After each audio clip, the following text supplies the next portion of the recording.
जय हिंद जय बिहार। देखिए, ज्योग्राफी में कुछ परीक्षा के ख्याल से महत्वपूर्ण प्रश्न दे रहे हैं, ऐसे भी ये महत्वपूर्ण प्रश्न हैं। वन विनाश के ज्योग्राफी में है, वन विनाश के मुख्य कारण यानी कारक या कारण को लिखना है। तो उत्तर में लिखेंगे वन विनाश के मुख्य कारक निम्नलिखित हैं के बाद ये विवरण चिन्ह के नीचे नंबर 1, बड़ी विकास योजनाओं के चलते वनों को काफ़ी कटाई हो रही है। बड़ी बड़ी योजना जब चलाए जाते हैं, जैसे चिपको आंदोलन टिहरी बांध बनाने के लिए किया गया था, तो वहाँ बहुत सारे पेड़ काटे गए थे। इसी तरह से बड़ी विकास योजनाओं के चलते वनों को काफ़ी नुकसान हुआ है, उसकी कटाई की गई है। नदी घाटी परियोजनाओं में बने बांध के पीछे जहाँ पानी एकत्र होता है, वहाँ के सभी वृक्ष नष्ट हो जाते हैं। नदी घाटी परियोजनाओं में जो बांध बनाए जाते हैं तो वहाँ गबड़ा हो जाता है, और वहाँ अगर हम पेड़ लगाते हैं तो सभी पेड़ नष्ट हो जाते हैं। खनन कार्यों के चलते भी वनों का विनाश हो रहा है। जनसंख्या की वृद्धि के कारण अन्न उत्पादन के लिए, आवास के लिए वनों को तेजी से काटा जा रहा है। तो वन विनाश की ये मुख्य रूप से कारण, पहला हो गया क्या कि बड़ी विकास योजना के चलते पेड़ को काटा जा रहा है। नदी घटी परियोजना बनाए जाते हैं तो बांध बनाए जाते हैं तो बगल वाले क्षेत्र गबड़ा हो जाता है, अगर उसमें पेड़ लगाया जाएगा तो सब पौधा सूख जाएगा, पेड़ खराब हो जाता है। खनन कार्य के चलते वन खराब हो जा रहे हैं, नष्ट हो जा रहे हैं। जनसंख्या में वृद्धि होने के कारण अन्न उत्पादन के लिए जंगलों को सफाई किया जा रहा है और घर भी बनाए जा रहे हैं, जिसके कारण जंगल को साफ किया जाता है। तो ये वन विनाश के ये सब मुख्य कारण हैं। संख्या भी इसका मुख्य, जनसंख्या बढ़ने के कारण लोगों को खेती करने के लिए जगह भी कम पड़ रहा है, तो जंगल साफ करके अपनी खेती भी किए जा रहे हैं, आवास के लिए घर उपलब्ध कराया जा रहा है। तो जनसंख्या का बढ़ना भी वन विनाश का प्रमुख कारण हो रहा है। देखिए, दूसरा है वन्य जीव, मतलब जंगल में रहने वाले जीव। वन्य जीवों के ह्रास यानी खत्म होने के कारण आपको 4 को पूछा गया है कि वन्य जीव, जंगल में रहने वाले जीव जंतु कम क्यों हो रहे हैं। सबसे पहला, वन्य जीवों के ह्रास के 4 कारण निम्नलिखित है के बाद डैश विवरण चिन्ह के। नंबर 1, शिकार का शौक पूरा करना। बहुत लोगों को शिकार का शौक होता है, जिसके कारण जंगली जीव जंतु समाप्त हो रहा है। साथ साथ जंगल में रहने वाले जो लोग हैं, वहाँ उनका शिकार करके ही अपना जीवन यापन करते हैं, उससे भी कम हो रहा है। वन्य जीवों के खाल, हड्डी, दांत विदेशों में भारी मात्रा में इनकी मांग होती है, और यहाँ से मार करके उनका खाल प्राप्त करके, दांत प्राप्त करके और विदेशों में लोग भेजते हैं। तो पहला हुआ शिकार के शौक पूरा करना है।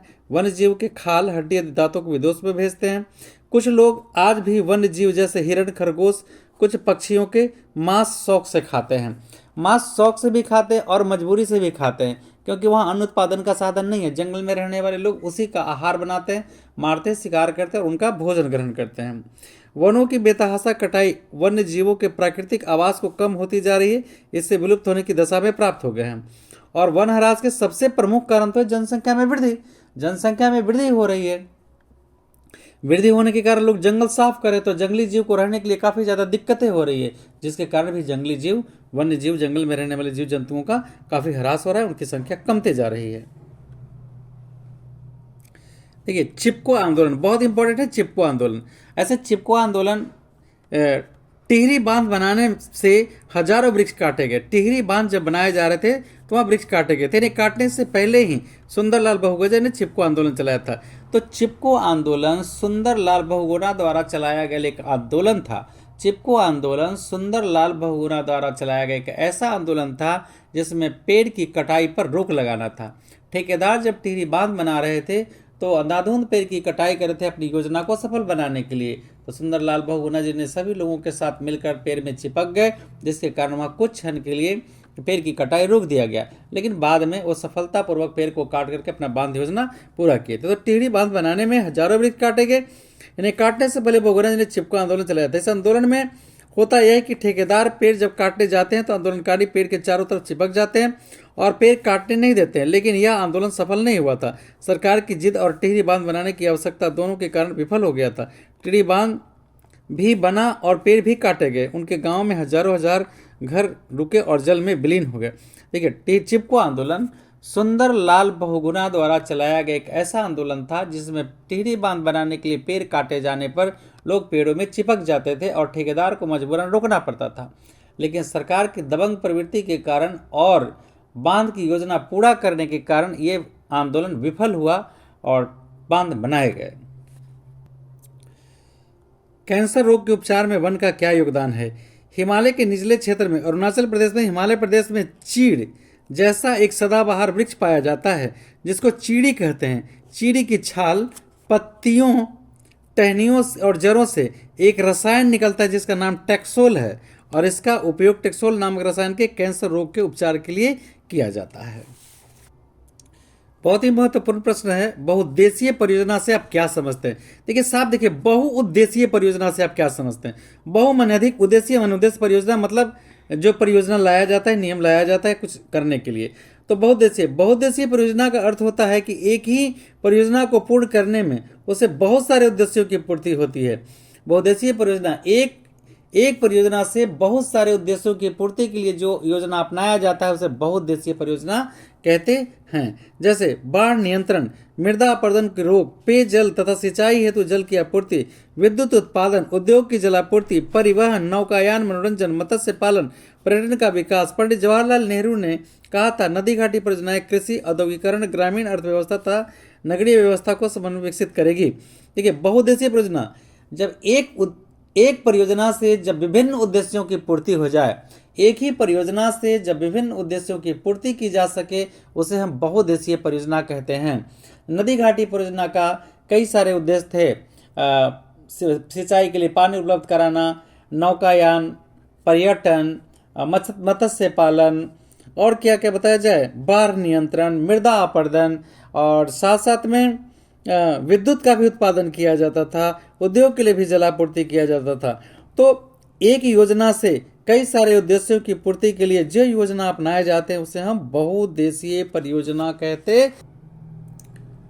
वन किसे कहते हैं? उस घने विभाग को वन कहते हैं जो पेड़ पौधे तथा अनेक प्रकार की झाड़ियों से आच्छादित रहते हैं।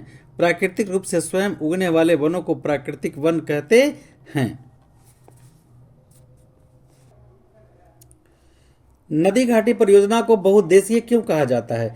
नदी घाटी परियोजना को बहुउद्देशीय इसलिए कहा जाता है क्योंकि इसमें अनेक उद्देश्यों की पूर्ति होती है। सर्वप्रथम सिंचाई के लिए जल प्राप्त होता है, बिजली बनाई जाती है, बाढ़ की रोकथाम की जाती है, मिट्टी के कटाव रोका जाता है। दूसरे यह मछली पालन होता है, नहर निर्माण में यातायात में भी सुविधा बढ़ाई जाती है, उसे देखने पर्यटक आते हैं जिससे पर्यटन उद्योग को बढ़ावा मिलता है।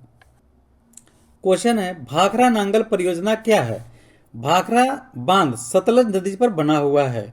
इसकी ऊंचाई 225 मीटर है। इस कारण इस बांध की गिनती विश्व के सर्वोच्च बांधों में होती है। भारत की ही तो यह सबसे बड़ी परियोजना ही है। बांध पर 4 शक्ति गृह बनाए गए हैं जहां बिजली का उत्पादन होता है। एक शक्ति गृह तो भाखड़ा में ही है और गंगुवाल तथा कोटला में भी स्थापित है।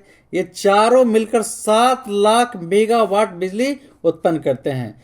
इस बिजली से पंजाब, हरियाणा, दिल्ली, उत्तरांचल, उत्तर प्रदेश, हिमाचल प्रदेश, राजस्थान, जम्मू कश्मीर राज्यों के उद्योग तथा कृषि क्षेत्रों को काफी लाभ पहुंचता है। देखिए हरित क्रांति क्या है? जब 1965 में पाकिस्तान ने भारत पर आक्रमण कर दिया था, युद्ध जारी था, ठीक उसी समय अमेरिका ने भारत को गेहूं देने से इनकार कर दिया, जिसे लाल बहादुर शास्त्री नेहरू जी के जमाने से देता आ रहा था अमेरिका। देखिए 1965 में जब भारत ने पाकिस्तान पर आक्रमण कर दिया था, पाकिस्तान ने जब भारत पर आक्रमण कर दिया था, देखिए सवाल बहुत इंपॉर्टेंट है। 1965 में पाकिस्तान जब भारत पर आक्रमण कर दिया था तो युद्ध जारी था।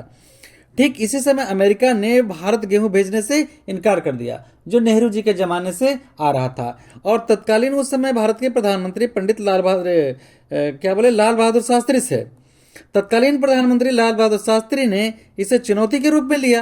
उन्होंने जवानों के साथ किसानों को भी जय का नारा दिया। उन्होंने कहा, जय जवान जय किसान। और इस तरह से किसानों ने नए बीज, खाद, उर्वरक इत्यादि का उपयोग कर सुनिश्चित जलापूर्ति की व्यवस्था करके गेहूं के उत्पादन में आशातीत वृद्धि की। और शास्त्री जी ने इस क्रांतिकारी कदम को हरित क्रांति का नाम दिया। हरित क्रांति बहुत इंपॉर्टेंट है। हरित क्रांति 1965 में हुआ, जब पाकिस्तान भारत पर आक्रमण कर दिया, युद्ध जारी था। उसी समय अमेरिका तो शुरू से घुसपैठी टाइप का रहा है, लड़वाने वाला, तो उस समय अमेरिका भारत को गेहूं देने से इनकार कर दिया। तो वो ये पहले पंडित जवाहरलाल नेहरू के समय से ही देते आ रहा था।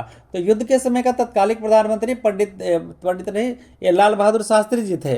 तो उन्होंने इसे चुनौती के रूप में लिया और जवान जय किसान का नारा दिया। जवानों के साथ किसानों का भी जय का नारा दिया। उत्तम खाद, बीज, उर्वरक, सिंचाई के साधन, तमाम चीज़ों का उपलब्ध कराकर व्यवस्था कर गेहूं के उत्पादन के क्षेत्र में आशातीत वृद्धि, मतलब आशा से ज्यादा वृद्धि हुआ। और यही कारण है कि उस समय से लेकर आज तक हम खाद्यान्न के मामले में आत्मनिर्भर हैं। अब देखिए एगो इससे आएगा, गेहूं की उपज के लिए आवश्यक भौगोलिक दशा का वर्णन करें। मतलब जब गेहूं का उत्पादन करना है तो कौन कौन सा हमको भौगोलिक दशा चाहिए, कितना टेम्परेचर चाहिए, कितना पानी चाहिए, कितना मौसम अनुकूल चाहिए, ये सब जानना जरूरी है। वरना जैसे ठंडा का सीजन कम रहेगा तो गेहूं जमेगा नहीं। तो धान का कैसे कैसे खेती, तो सबका अलग अलग, कपास का, धान का, जूट का, चाय का, सबका अलग अलग भौगोलिक दशा होता है। तो अभी जो हम बता रहे हैं गेहूं के उत्पादन के लिए आवश्यक कौन कौन भौगोलिक दशा चाहिए। नंबर 1, गेहूं के उत्पादन के लिए निम्नलिखित भौगोलिक दशा का होना जरूरी है। नंबर 1 में उपजाऊ ऊंचास भूमि चाहिए जिससे जल धारण करने की क्षमता हो। गेहूं जाड़े में उपजाई जाने वाली फसल है, फिर भी 50 डिग्री सेंटीग्रेड से 78 डिग्री सेंटीग्रेड के बीच वर्षा होना चाहिए। वर्षा की कमी से सिंचाई करनी पड़ती है। यंत्रों की खेती की जाए और उचित खाद दी जाए और उपज अच्छी होती है। मतलब मुख्य रूप से क्या भौगोलिक दशा में कि जाड़े के सीजन में उपजाई जाने वाली ये फसल है। 50 डिग्री से लेकर 78 डिग्री सेंटीग्रेड तक इसे वर्षा भी चाहिए। अगर वर्षा नहीं होती तो सिंचाई करना आवश्यक होता है। वो भी उपजाऊ होना चाहिए। अगर उपजाऊ नहीं रहेगा तो उसमें उर्वरक डालना पड़ेगा। साथ साथ जल धारण करने की भी क्षमता होनी चाहिए। यंत्रों से खेती किया जाना चाहिए, उचित व्यवस्था के साथ करना चाहिए। खेती, चावल की उपज के लिए आवश्यक भौगोलिक दशा ये निम्नलिखित है, बहुत इंपॉर्टेंट है। 21 डिग्री सेंटीग्रेड से 24 सेंटीग्रेड तक इसका तापमान चाहिए। पकने के समय 27 डिग्री सेंटीग्रेड तापमान अच्छा रहता है। धान की अच्छी फसल के लिए 125 डिग्री सेंटीमीटर से लेकर के 200 सेंटीमीटर के बीच वार्षिक वर्षा की आवश्यकता होती है। इसलिए इसका ज़्यादातर बरसात के समय में इसकी खेती की जाती है। गर्मा में भी धान होता है, लेकिन मुख्य जो भौगोलिक दशा है यही होना चाहिए कि 125 से 200 सेंटीमीटर तक ले वर्षा साल में होनी चाहिए। इसकी आवश्यकता जरूर मिट्टी अति आवश्यक है, वरना चिकनी दोमट मिट्टी में धान उपज होता है। धान के बिचड़े हाथ से ही रोपे जाते हैं और कटनी भी हाथ से होती है, अतः मानव श्रम की अधिकता अत्यंत आवश्यक है। तो धान अगर आप रोपना चाहते हैं तो इसमें मानव श्रम की आवश्यकता पड़ती है, तभी धान की रोपनी और कटनी हो सकती है। गेहूं के लिए तो भाई रोप दिए और मशीन से कट जाता है, लेकिन धान के लिए ऐसा नहीं होता है। ये बहुत ही महत्वपूर्ण प्रश्न है। भारतीय रेल परिवहन की 6 विशेषता का उल्लेख करें। ये बहुत ही महत्वपूर्ण है, कई बार आ चुका है रेल परिवहन। तो भारतीय रेल परिवहन अपने आप में एक विशेषता है। संसार में इसकी सबसे सस्ती सवारी कोई नहीं है, सबसे सस्ता सवारी रेल है। नंबर 1 में है शीघ्र गंतव्य तक पहुंचाने में वायुयान के बाद रेल का ही स्थान है। देश के नंबर 2 में देश के दूर दराज नगरों को राष्ट्रीय राजधानी से जोड़ने के लिए, एक राज्य की राजधानी से दूसरे राज्य की राजधानियों को जोड़ने के लिए राजधानी एक्सप्रेस तथा शताब्दी एक्सप्रेस जैसे गाड़ियां चलाई जाती हैं। तीसरा विशेषता इसका 1760 किलोमीटर लंबी कोंकण रेल परियोजना ऐसी परियोजना है जिसे रास्ते में 92 सुरंग, 1819 छोटे पुल, 179 बड़े पुल तथा 56 रेलवे स्टेशन है। कोलकाता और दिल्ली में मेट्रो चलाई जा रही है, जिनसे लोकल यात्रियों को लाभ ही लाभ मिलता है। अगला पॉइंट 5 नंबर है, अधिकतर रेल बिजली से चलती है, लेकिन डीजल तथा कोयले से चलने वाली इंजन भी अभी मौजूद है। छठा पॉइंट है, सिल्लीगुड़ी से दार्जिलिंग तक, कालका से शिमला तक चलने वाली टॉप ट्रेनें आज भी अजूबी ट्रेन हैं। तो रेलवे परिवहन की बहुत बड़ी विशेषता है कि हवाई जहाज के बाद ये सबसे सस्ता, और हवाई जहाज तो खैर महंगी है, लेकिन सबसे सस्ता साधन रेल परिवहन है, और हवाई जहाज के बाद जल्दी पहुंचाने वाला ये साधन रेल है। यह मालगाड़ियों को भी ले जाने से, आने जाने से काफ़ी सस्ता पड़ता है, जिससे हम लोग इसका उपयोग करते हैं। और कई महत्वपूर्ण तथ्य जो इसमें हम दिए गए हैं इसे एकदम याद कर लीजिएगा। कृषि भारतीय अर्थव्यवस्था की रीढ़ है, इसे स्पष्ट करना है। जैसा कि हम जानते हैं कि बिहार एक कृषि प्रधान देश है। यहाँ की लगभग 80% आबादी से ही जीविका प्राप्त होती है। 80% लोग यहाँ कृषि से ही अपना जीविकोपार्जन करते हैं। यहाँ खाद्य, दलहन, तिलहन, व्यापारिक कृषि आदि सभी प्रकार की फसलें होती है। व्यापारिक फसलों में गन्ना, जूट, तंबाकू, फल, मिर्चा, जीरा, धनिया और हल्दी जैसे मसाले भी उपजाए जाते हैं। तो आपका फिर है फलों में आम, लीची, केला आदि प्रमुख है। यत्र तत्र अमरूद भी खेती की जाती है।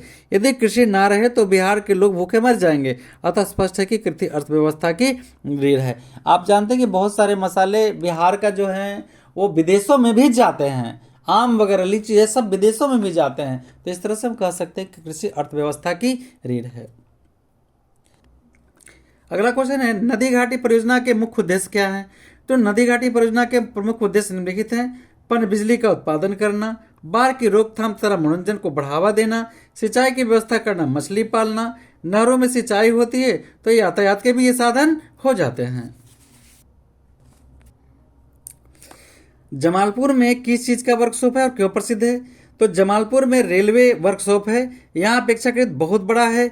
यहाँ डीजल इंजन की काम होती है। इसके अलावा जमालपुर में इसलिए प्रसिद्ध है क्योंकि एशिया का यह सबसे बड़ा रेलवे वर्कशॉप है। 1875 ईस्वी में इसकी स्थापना हुई थी, जिसमें 10,000 श्रमिक कार्य करते हैं। यह न केवल भारत में बल्कि एशिया का पहला वर्कशॉप था जहाँ रेलगाड़ी संबंधित अनेक मरम्मती कार्य काम होते थे। बिहार में सभी जगह जनसंख्या समान क्यों नहीं है? यह सही है कि बिहार की जनसंख्या सभी जगह समान नहीं है। इसका कारण यह है कि जमीन की बनावट तथा जीवन यापन के साधनों की उपलब्धि। जहाँ की मिट्टी जलोढ़ है और भौम जलस्तर निकट ही है, वहाँ जनसंख्या घनी है। इसके विपरीत स्थानों पर जनसंख्या विरल है। नगरों में आय के साधन अधिक है, अतः जनसंख्या घनी है, वरना ऐसी सुविधा नहीं है जहाँ घनत्व विरल है। तो जहाँ जनसंख्या के रहने के तमाम साधन, भोजन, वस्त्र, आवास की समस्याएं, चिकित्सा, शिक्षा की सुविधाएं उपलब्ध है, वहाँ लोग अधिक से अधिक बसना चाहते हैं। जहाँ की मिट्टी उपजाऊ है वहाँ लोग रहना चाहते हैं ताकि फसल का उत्पादन कर अपना जीविकोपार्जन कर सकें। आपदा किसे कहते हैं? जिन किन्हीं कारणों से मनुष्य और जीव जंतु संकट में पड़ जाए उन कारणों को आपदा कहते हैं। जिन किन्हीं कारणों से मनुष्य और जीव जंतु संकट में पड़ जाए उन कारणों को आपदा कहते हैं। आपदा कभी भी और कहीं भी प्रकट हो सकती है। आपदाओं से लोग इस कारण संकट में पड़ जाते हैं क्योंकि आपदा सूचना देकर नहीं आती। आपदा से बचने का प्रयास करना चाहिए। बचाव का काम व्यक्तिगत नहीं, सामूहिक रूप से होना चाहिए। आपदा बिन बुलाए जब किसी भी वक्त कहीं भी उपलब्ध हो जाए हम उसे आपदा कह सकते हैं। जैसे जीव जंतु सभी संकट में आ जाएं, वो आपदा कहलाता है। आपदा कितने प्रकार के होते हैं? आपदा दो प्रकार के होते हैं, प्राकृतिक और मानव जनित। प्राकृतिक आपदा भूकंप, सुनामी, बाढ़, सूखा, आंधी, चक्रवात, बादल का फटना इत्यादि प्राकृतिक आपदा है। जो मानव बनाता है तो प्रकृति देता है उसे प्राकृतिक आपदा, जो मानव बनाता है उसे मानव आपदा कहते हैं। जैसे मानव आपदा आतंकवाद, लूटपाट, आग लगी, युद्ध, धार्मिक या जातीय दंगे आदि मानव जनित आपदाएं हैं। इसके बाद आपदा प्रबंधन की आवश्यकता क्यों है? आपदा प्रबंधन की आवश्यकता इसलिए है क्योंकि इसमें जीवन संकट में पड़ा रहता है। न केवल जिनका जीवन संकट में पड़ा रहता है बल्कि विकास कार्य भी अवरुद्ध हो जाते हैं। इसके अलावे भी आपदा के आने से पहले परेशानियां उत्पन्न हो जाती हैं। जीवन को संकट से बचाने, विकास कार्यों को चालू रखने तथा सभी परेशानियों को दूर करने के लिए आपदा प्रबंधन की आवश्यकता है। सुनामी क्या है? समुद्र की तलहटी में भूकंप आता है तो समुद्र की सतह पर जल की लहरें लगातार बढ़ती जाती है। समुद्र की तलहटी में जब भूकंप आता है तो समुद्र की सतह पर जल की लहरें लगातार बढ़ती जाती है। अकस्मात समुद्र का स्तर इतना ऊंचा उठ जाता है कि तटवर्ती गांव के गांव समुद्र में समा जाते हैं। बाढ़ के समय नदी का पानी धीरे धीरे आगे बढ़ता है, जबकि सुनामी में समुद्र का जल अकस्मात काफी ऊंचाई से आता है और तटीय भूमि की ओर बढ़ते चला जाता है। तो समुद्र जो सुनामी है वो समुद्र में उठता है और काफी तेजी के साथ तीव्र गति से आता है और आसपास के काफी क्षेत्रों को अपने साथ बहा ले जाता है, कुछ भी नहीं छोड़ता है। बिहार को किस नदी का शोक कहते हैं और क्यों? बिहार का शोक कोसी नदी को कहते हैं। ऐसा इसलिए क्योंकि प्रायः प्रतिवर्ष नदी में बाढ़ आती है और भारी तबाही मचाती है। हनुमान नगर से बराज और नदी के दोनों ओर तटों पर बांध बन जाने के बाद कोसी क्षेत्र खुशहाल हो गया, लेकिन 2008 में नेपाल क्षेत्र में इतना पानी बरसा कि वह एकत्र होकर कुशहा तटबंध को तोड़कर पानी पूरे कोसी क्षेत्र में फैल गया। नदी की इन धाराएं बन गई और संपूर्ण क्षेत्र के लोग पराश्रित होकर राहत शिविरों में रहने के लिए विवश हो गए। इसी कारण से कोसी को बिहार की शोक कहते हैं। आपदा क्या है और यह क्यों आवश्यक है? जनजीवन पर आए किसी संकट से बचाव एवं संबंध कार्य में आपदा प्रबंधन कहते हैं। जनजीवन पर आए किसी संकट से बचाव से संबंध कार्यों को आपदा प्रबंधन कहते हैं। जैसे कोई संकट आने वाला है, हम उसकी पहले से ही व्यवस्था कर रखें कि हम इससे कैसे निपटेंगे, इसे ही हम आपदा प्रबंधन कहते हैं। आपदा प्रबंधन इसलिए आवश्यक है जिससे लोगों के जीवन की रक्षा हो और सुरक्षित स्थानों तक पहुंचाया जा सके। कुप्रभावित लोगों को ठहरने और भोजन पानी की व्यवस्था करनी पड़ती है। अब भूकंप और सुनामी में अंतर। भूकंप और सुनामी ये अंतर यह है कि भूकंप भूमि में आता है, भूकंप भूमि पर आता है और भूमि को इतना काफी कपा हिला देता है कि बड़े बड़े भवन विध्वस्त होकर धराशायी हो जाते हैं, मलबे के लोग दब जाते हैं। और अब दूसरी ओर सुनामी में भी भूमि कंपित होती है, किंतु सागर की तलहटी की भूमि कांपती है तो समुद्र में लहर इतना उछाल लेता है कि पानी सैकड़ों मीटर की ऊंचाई तक तट की ओर बढ़ता है, सैकड़ों किलोमीटर क्षेत्र में फैलकर तटवर्ती गांव और नगरों को बहा ले जाता है। तो भूकंप धरती पर उठता है, जमीन पर उठता है, लेकिन सुनामी सागर के जमीन पर उठता है, जिसे सैकड़ों मीटर के उछाल पर तटवर्ती सीमाओं को सब अपने साथ बहा कर लेकर चला जाता है। भूकंप के केंद्र और अधिकेंद्र के बीच अंतर। भूपटल के नीचे का वह स्थल जहां भूकंपीय कंपन आरंभ होता है उसे भूकंप का केंद्र कहते हैं, अर्थात भूकंप का केंद्र कहते हैं। ठीक इसके विपरीत भूपटल एवं केंद्र के जहां भूकंप के तरंग का सर्वप्रथम अनुभव किया जाता है उसे अधिकेंद्र कहते हैं। देखिए, सुनामी से बचाव के तरीके। सुनामी से बचाव के प्रमुख 3 उपाय हैं। नंबर 1, समुद्र में प्लेटफॉर्म बनाए जाएं, जैसे मुंबई हाई पे बना हुआ है। तटबंध वहां बनाए जाएं जहां तट पर कोई नगर या बस्ती हो। समुद्र के किनारे मैंग्रोव झाड़ियों को विकसित किया जाना चाहिए। आग लगने की स्थिति में क्या प्रबंधन करना चाहिए? आग लगने की स्थिति में सर्वप्रथम अग्निशामक यंत्र को बुलाना का प्रबंध करना चाहिए। अग्निशामक यंत्र के आने तक निकट रखे बालू, कुएं और तालाबों का उपयोग कर जल निकालकर उसे आग बुझाने का प्रयास करना चाहिए। सब पॉइंट में 1 2 3 4 लिखेगा। जैसे अग्निशामक यंत्र की व्यवस्था रखनी चाहिए, बगल के पास पड़ोस के लोग कुएं तालाब से जल निकाल करके उस आग पर काबू पाने का प्रयास करें। ये पॉइंट आउट करेंगे तो ज्यादा अच्छा होगा, ताकि आग फैल नहीं सके। आग में फंसे लोगों को बाहर निकालने का प्रयास करना चाहिए। जो लोग जल चुके उन्हें जल्द से जल्द ठंडा पानी डालकर अस्पताल में पहुंचाने का प्रयास करना चाहिए और बर्नॉल का लेप लगाना चाहिए। अधिक जले हुए लोगों को यथाशीघ्र निकट अस्पताल में पहुंचाए ताकि उसका उपचार जल्द से जल्द किया कर उसे बचाए। देखिए, एमेच्योर रेडियो है, हेम रेडियो, ये आ चुका है, इंपॉर्टेंट है। एमेच्योर रेडियो और हेम रेडियो एक ही होता है। इसके लिए आधारीय इंफ्रास्ट्रक्चर की कोई आवश्यकता नहीं होती है। हेम रेडियो में कुछ ही फ्रीक्वेंसी की तरंग का उपयोग होता है, लेकिन इसे भी अंतर्राष्ट्रीय दूरसंचार के नियमों का पालन करना पड़ता है। इसका नियंत्रण भारत में संचार मंत्रालय के अधीन बेहतर आयोजन एवं समन्वय स्कंद द्वारा किया जाता है। निर्धारित नियमों के अनुसार इन फ्रीक्वेंसियों का उपयोग केवल अनुसंधान कार्यों, शिक्षा प्रसार तथा व्यक्तिगत परियोजनाओं के निर्माण में होता है। एमेच्योर का अर्थ होता है गैर पारंपरिक उपयोग के लिए रेडियो का संचार का उपयोग।